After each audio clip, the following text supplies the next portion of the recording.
Oke, ini adalah hari terakhir di minggu keempat dan kita masih punya 1 minggu lagi ke depan, dan itu berarti banyak data yang mungkin harus kita tinjau ulang kaitannya dengan pergerakan ataupun yang menggerakkan sentimen market. Nah, terlebih lagi setelah keputusan ECB tadi malam atau kemarin yang kecenderungannya mempertahankan tingkat suku bunga acuan, kira-kira apakah ini berarti kunci utama berikutnya untuk Uni Eropa ataupun bahkan market global? Tergantung kepada kesepakatan dagang antara Amerika dan Uni Eropa. Ini dia ulasannya. So, faktor penggerak market saya langsung split di sini hanya 2 kelompok saja. Yang pertama terkait dengan trade line ataupun ya deadline untuk trade deal ataupun untuk tarif ya di tanggal 1 Agustus semakin dekat, dan negosiasi antara Amerika dengan Uni Eropa masih tetap berlangsung dan kelihatannya masih agak sulit ya untuk tercapai kesepakatan, karena di sisi lain Uni Eropa pun ternyata mempersiapkan dan bahkan mereka sudah ready untuk melakukan tindakan balasan seandainya tidak tercapai kesepakatan sampai 1 Agustus. Kemudian juga data ekonomi yang kembali mengalami pelemahan. Kita soroti tadi malam terkait dengan data PMI yang ternyata ya cukup beragam sebetulnya, mix antara service dan juga data manufacturer. Tapi catatan terburuk adalah di manufacturer yang ternyata bisa dibilang memburuk, dan itu adalah pertama kalinya di tahun ini. Dan juga yang menjadi permasalahan adalah apakah ini akan memberikan indikasi perlambatan ekonomi apa tidak, sehingga akhirnya memaksa Fed minimal mulai mempertimbangkan penurunan suku bunga. Ini dia. Kalaupun misalkan iya, maka kemungkinan minggu depan belum terjadi atau belum jadi jaminan bahwa Fed akan langsung menurunkan suku bunga begitu saja. Kenapa? Alasannya simpel, karena posisinya juga mereka masih tetap bingung dengan dampak inflasi ataupun dampak tarif terhadap inflasi. Walaupun ada kabar bagusnya ya tentunya terkait dengan kesepakatan yang sudah tercapai. Nah, sementara kalau kita lihat poin per poin, maka ini kelihatannya ada tugas ataupun misi yang sedang dikejar oleh Uni Eropa, yaitu misi untuk mengejar sampai ke deadline. Dan mereka tidak tahu apakah yang akan dilakukan oleh Trump menjelang detik-detik terakhir sampai ke deadline 1 Agustus. Ya, kalau kita lihat dari 2 atau 3 kali ancaman sebelumnya, Trump berujung dengan pengunduran ataupun dimundurkannya deadline tersebut. Terakhir yang kita dapatkan adalah waktu 9 Juli yang diundur sampai ke 1 Agustus. Nah, kita akan lihat nih minggu depan apakah tiba-tiba terjadi kejutan kembali, take trend, Trump always chicken out, dan akhirnya kita dapatkan pengunduran dari deadline tarif tersebut apa tidak. Yang jelas, dari Uni Eropa sendiri, mereka mempersiapkan senilai tarif balasan 93 miliar euro. Barang-barang Amerika atau kurang lebih setara dengan 30%. Persis dengan dilakukan oleh Trump dalam hal ini kaitannya kalau misalkan tidak terjadi kesepakatan. Jadi pengumuman terakhir itu sebetulnya Uni Eropa sudah terancam dengan angka 30%. Dan sementara itu Jepang sudah berhasil lolos dengan target dari 25 menjadi 15%. Yang kita belum tahu adalah Uni Eropa apakah akan ikuti jejak Jepang apa tidak. Walaupun ada clue ya, ada petunjuk dari Navarro, yaitu perwakilan dagang dari Amerika yang mengatakan bahwa kemungkinan apa yang terjadi pada kesepakatan dagang antara Amerika dengan Jepang itu bisa saja menjadi template untuk Uni Eropa. Nah, penekanan juga tambahannya adalah dari Trumpnya sendiri, mengatakan bahwa tidak akan ada tarif di bawah 15%. Jadi dia sudah mencantumkan batas bawah untuk yang sekarang ini adalah di 15%, tidak ada lagi 10%. Dan batas atasnya 50%. Sampai saat ini saya tidak melihat ada upaya dari Brazil mempertentangkan terkait dengan hal tersebut ataupun bahkan melakukan pembalasan. Sepertinya sih sudah dipersiapkan juga ya. Tapi apakah ada upaya negosiasi? Kelihatannya tidak terlalu nampak. Jadi kemungkinan sampai deadline minggu depan, saya rasa ini akan menjadi hal yang cukup menarik ya. Karena kalau misalnya kita perhatikan, ini berarti ancaman terakhir dari tahun itu adalah bahwa semua akan mulai membayar per 1 Agustus. Kita lihat aja, apakah itu akan pengunduran diri atau justru akan langsung ditetapkan.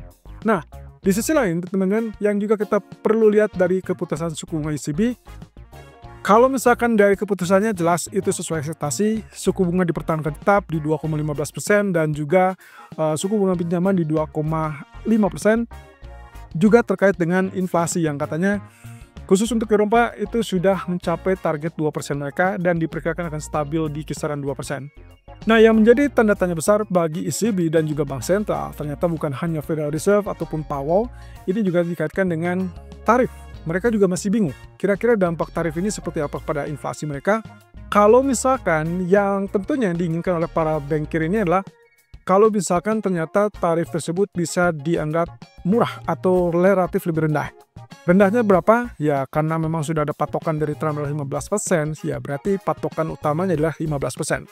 Saat ini Uni Eropa terancam dengan 30%. So, kalau memang ternyata menurut Lagarde itu terjadi dengan 30%, maka yang dikhawatirkan adalah dampaknya pada inflasi. Sehingga itulah yang menyebabkan akhirnya ECB memutuskan untuk hold suku bunga terlebih dulu. Apalagi mereka sudah turunkan sekitar 10 kali pertemuan terakhir dengan ya angka yang sudah sangat cukup impresif ya. Apalagi ini yang menjadi patokan dari Trump untuk menekan Powell karena ECB sudah 10 kali turunkan suku bunga, sementara Fed sama sekali tidak atau belum turunkan suku bunga di era atau periode jabatan Trump saat ini, dari sejak awal tahun. Ya. Nah, terkait dengan ketidakpastian ini tentunya yang akan membuat hal yang cukup menarik ke depan, bahwa September pun ada kemungkinan bahwa suku bunga dari ECB pun kemungkinan masih bisa dipertahankan. Itu dengan catatan ya, kebijakan semua ini terkait dengan inflasi sepertinya akan terus berkembang seperti itu, dan kita akan lihat berapa tarif yang akan disepakati. Itu sebabnya kenapa hari ini euro kecenderungannya diperkirakan akan relatif turun. Ini persis dengan apa yang kemarin kita perkirakan. Setelah atau selepas keputusan ECB, yang mana itu adalah sudah diantisipasi secara keseluruhan, maka mau tidak mau market akan kecenderungannya menanti kesepakatan dagang Amerika dan Uni Eropa. Jadi teman-teman, intinya adalah kalau mau tidak mau akhir pekan atau bahkan melanjut sampai ke minggu depan menjelang deadline 1 Agustus, kita masih akan dibayangi oleh ketidakpastian tarif ini, termasuk juga ketidakpastian dari kesepakatan dagang antara Amerika dan Uni Eropa. Of course, ini akan berdampak negatif untuk market, terutama untuk Europe. Tapi kira-kira bagaimana dengan dampak berikutnya? Seandainya dalam detik-detik terakhir tiba-tiba terjadi kesepakatan, tentunya itu yang disambut dengan meriah. Termasuk juga mungkin yang akan kita lihat adalah risk aset seperti saham akan kembali mulai kenaikan. Nah, di sisi lain teman-teman, ini adalah data ekonomi Amerika yang kecenderungannya secara keseluruhan kita lihat melemah, terutama untuk data sepanjang minggu ini. Dan saya soroti adalah data PMI, seperti yang sempat kita bahas, ada kekhawatiran bahwa data PMI ini kecenderungannya bagus, terutama service dan juga manufacturer. Tapi ternyata dugaan kita ya sedikitnya pas di service itu tetap paling bagus, bahkan datanya 55,2 dari 52,9. Lebih tinggi daripada ekspektasi 53,0. Jadi catatan tambahan adalah terkait manufacturer, ternyata turun di bawah 50 kembali, dan itu berarti kontraksi. Dan kontraksi means negatif untuk ekonomi, dan Anda bisa lihat di situ angkanya 49,5. Dan ini tercatat sebagai yang terburuk untuk tahun ini. Artinya dengan data manufaktur yang memburuk, pertanyaan besarnya adalah apakah ini sebagai dampak dari kebijakan tarif yang sudah berlaku atau mungkin akan segera berlaku di tanggal 1 Agustus. Kemudian yang kedua adalah terkait dengan sektor perumahan.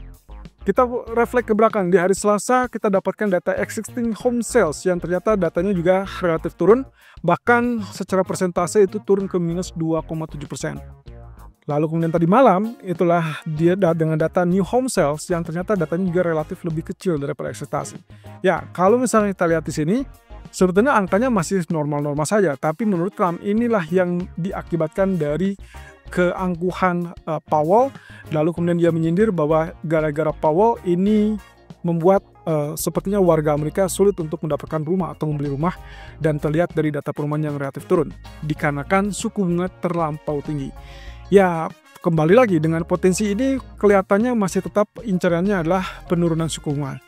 Bahkan tadi malam terjadi pertemuan antara Trump dengan Powell saat Trump mengunjungi Federal Reserve, dan itu adalah terkait dengan renovasi gedung Federal Reserve. Yang cukup menarik di situ adalah angka yang ditargetkan atau yang disebutkan oleh Donald Trump itu tidak sinkron dengan apa yang disampaikan oleh Powell. Bahkan Trump sempat menyudutkan dengan menganggap bahwa Powell melakukan penipuan, atau mungkin ini adalah strategi. Kembali lagi, kita pernah membahas ini terkait dengan strategi dari Trump yang kemungkinan akan mencari-cari kesalahan dari Powell.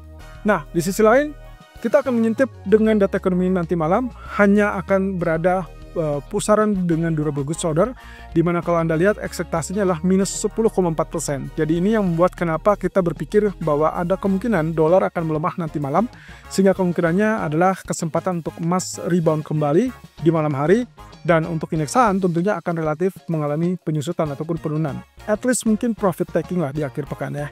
Nah, di sisi lain tadi kita sudah lihat data dari Inggris, retail sales-nya relatif lebih lemah, so cukup beralasan kalau kita tetap lakukan sell. Dan nanti malam mungkin akan sangat bergantung pada durable goods order ini. Kalau ternyata dolar betul-betul melemah setelah data, ya mau tidak mau berarti pound sterling pun termasuk salah satu market yang mungkin akan rebound di malam hari. Oke, untuk sekedar pandangan untuk minggu depan, saya gambarkan seperti ini karena kondisinya adalah ada kemungkinan kita akan disibukkan dengan beberapa data ekonomi dimulai dari hari Selasa sampai ke hari Jumat. Kita tahu bahwa hari Jumat adalah tanggal 1 Agustus, kemungkinan data non-farm payroll menjadi utama, dan sepanjang minggu itu sebetulnya data pasar tenaga kerja. Ada ADP, ada Jobs Job Openings, kemudian ada data ISM Service, ISM Manufacturer, termasuk juga ada data dari Course Initial Jobless Claim yang kembali akan disorot.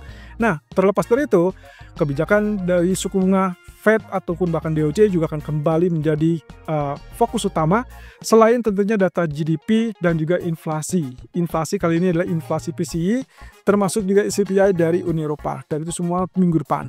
Jadi kalau misalkan kita lihat dari agenda utamanya, kelihatannya ya market akan kecenderungan wait and see, sehingga kemungkinan sampai nanti penutupan pun saya rasa agresivitas akan relatif tertahan. Kira-kira apakah ini akan berdampak positif atau negatif ya? Itu yang akan kita bahas, termasuk outlook berikutnya dari grafik-grafik tersebut di sore hari. Live streaming sore hari ini kita akan tinjau lebih lanjut apakah emas punya kesempatan untuk rebound atau mungkin saja turun, atau mungkin bagaimana dengan dampak saham selanjutnya. Apakah ada potensi untuk kembali mendulang kenaikan atau justru tersendat di bawah.